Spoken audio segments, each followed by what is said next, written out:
Speaking of quitting the gig, up until this weekend, nobody had heard from LeBron on Magic's sudden and shocking departure from the LA Lakers. I mean, wouldn't you think that the face of the franchise would be one of the first to go on record about his boss trading in his office key for his Twitter password? Especially since Irv was the one who inked up Bron to that 4-year deal less than 10 months ago. But it turns out that LeBron, the basketball player, was hoarding content for LeBron, the TV producer. And on Saturday night, everybody's HBO Go account was worth more than just an East Coast feed of Game of Thrones. Because for the first time since Irv abruptly shut it down with the Lakers, LeBron finally got around to giving his side of the story on his TV show, The Shop. According to LeBron, he found out that Magic was quitting from Randy Mims, his longtime business partner and assistant. And LeBron didn't believe it right away until he checked his phone and he saw the breaking news along with everybody else. I love the whole notion that Bron is checking his phone like everybody else to find out what Irv is doing.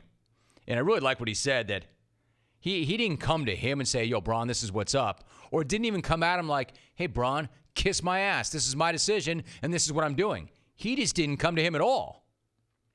So even though LeBron was not playing in the season finale when Magic dropped that bomb, he was still in the building, and he walked into the locker room with the rest of the team to see what was up. LeBron also said on this week's episode of The Shop, quote, "No one had any idea. We was all like, damn, right now? It was literally 70 minutes on the clock. I'm not playing, but my team is still playing, and you kind of decided to do that right here, right now? I feel like there's a time and a place for things, and I believe you knew you were going to make that decision, so why would you do that here?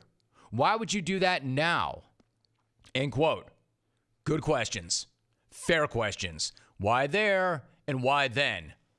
I'm pretty sure everybody is still wondering why the president of the team quit right before the final game of the season without telling anybody at all, only to leave the squad and the head coach and the face of the franchise completely stunned right before taking the court.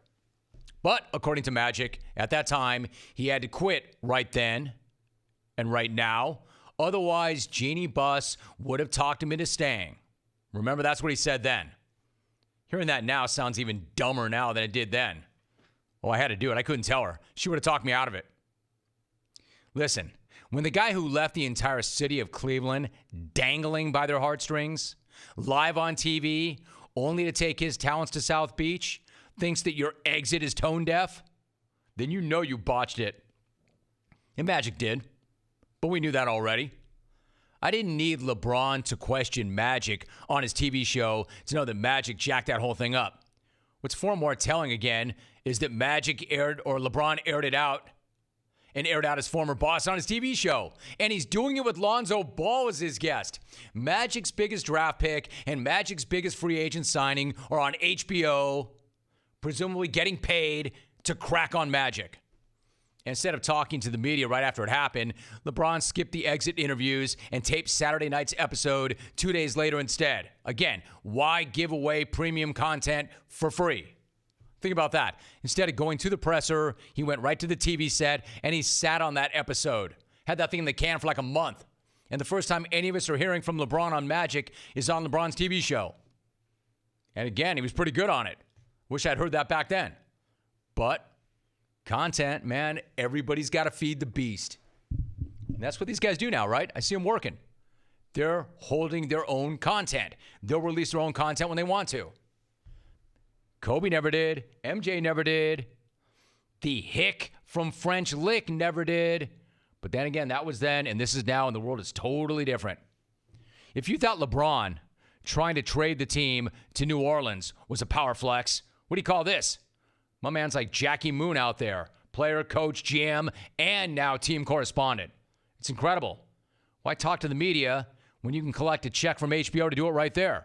Why talk to the media when you're the player, the coach, the GM, and the media? Man, what a year for the Lakers. 6 straight years without the playoffs. LeBron's first significant injury. Magic quit. Walton fired, and now the face of the franchise is out here burying ex-employees and franchise legends on HBO a month later. 1 year down, 3 to go. Can't wait for next season. And it's got nothing to do with basketball.